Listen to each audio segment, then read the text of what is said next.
from the CyberHub bunker and studio, you're tuning in to the CyberHub Podcast. And now for your host and CISO, James Azar. Well, good morning, everyone. Welcome to another episode of the CyberHub Podcast, Tuesday, September 20th, 2022.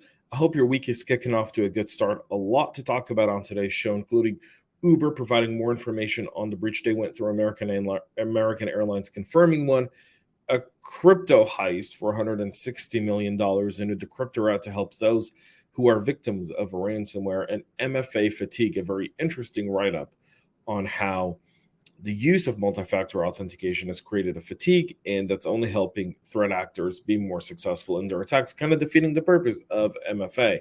We'll debate that on this morning's show, folks. So before we do that, grab your cup of coffee, whatever you're drinking this morning, make it yours. Coffee cup cheers. We're going to get right into this morning's show here with Uber confirming that the attackers accessed internal tools from the bug bounty dashboard. Uber is moving quickly to downplay the impact from the security breach that included the theft of employee credentials, access to the HackerOne bug bounty dashboard, and data from an internal invoicing tool. In a note published yesterday, Uber confirmed that an external contractor had their account compromised by an attacker who used that access to elevate permissions on Google G Suite and the Slack communication platform. Uber acknowledged that the attacker had access to several internal tools, but insisted that public-facing systems that can handle credit cards, bank account information, or rideshare trip history remained safe. They've also disclosed that they have not found that they accessed any sort of database or any data buckets. The company said the attacker successfully downloaded internal Slack messages and data from an internal tool the finance team uses to manage some invoice. They're currently analyzing those downloads to see just exactly the extent of it. However, this is getting to the idea that Uber believes it purchased the contractor's Uber corporate password on the dark web after the contractor's personal device had been infected with malware. The attacker then repeatedly tried to log into the contractor's Uber account. Each time the contractor received a two-factor login approval request, which initially blocked access. Eventually, the contractor accepted one, and the attacker successfully logged in. From there, the attacker accessed several other employee accounts, which ultimately gave the attacker elevated permissions to a number of tools, including their G Suite and Slack accounts. They also got access to their bug bounty, HackerOne platform, and so much more. Question, how much of that is really behind the breach? They're pointing the finger at the Lapsus group behind the breach, although there's been no evidence to support that pointing as of yet. I haven't seen it. If you have, please let me know. I'll gladly correct myself in a future episode. American Airlines did disclose a data breach after an employee email compromise. So American Airlines notified customers of a recent data breach after attackers compromised an undisclosed number of employee email accounts and gained access to sensitive PII. In the notification letter sent Friday of last week, the airline explained that it has no evidence that the exposed data was misused, but it rarely is. It's typically put on sale. It's misused later by someone else.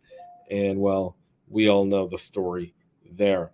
In July of 2022, they discovered that an unauthorized actor compromised the email accounts of a limited number of American Airlines team members.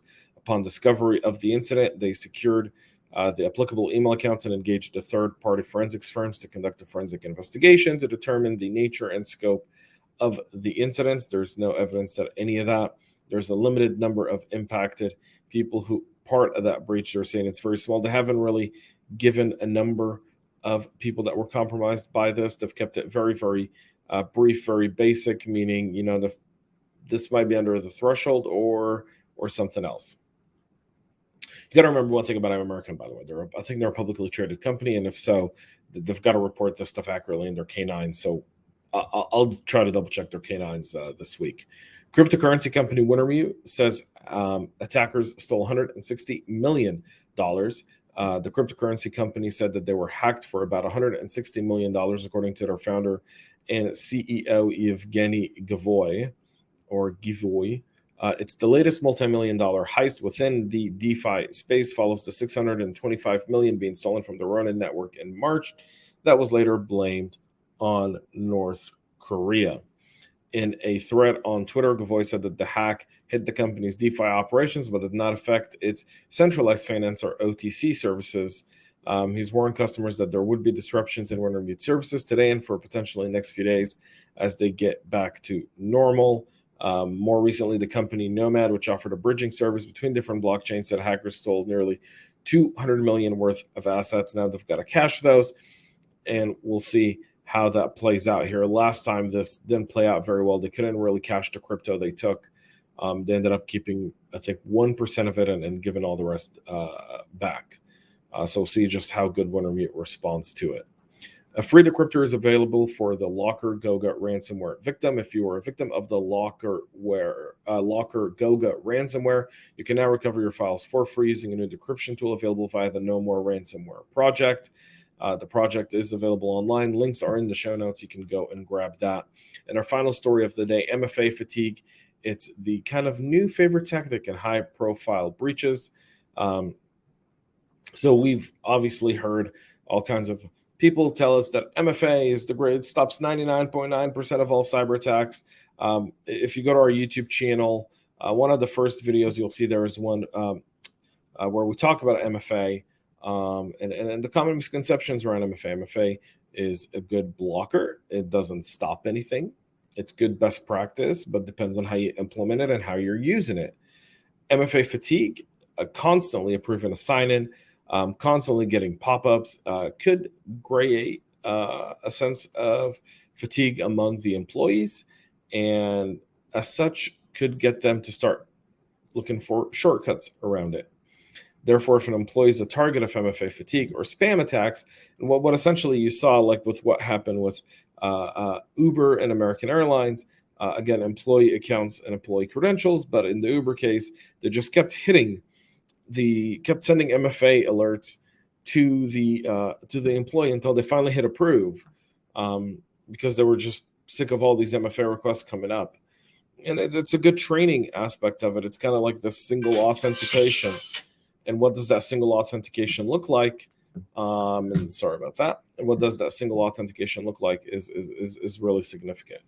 And that's part of it, folks. When you look at identity, when you look at multi-factor authentication, it's one piece of the puzzle. A zero trust network, is another. It's how do you acknowledge and synchronize and identify your users, and do you always need to do MFA?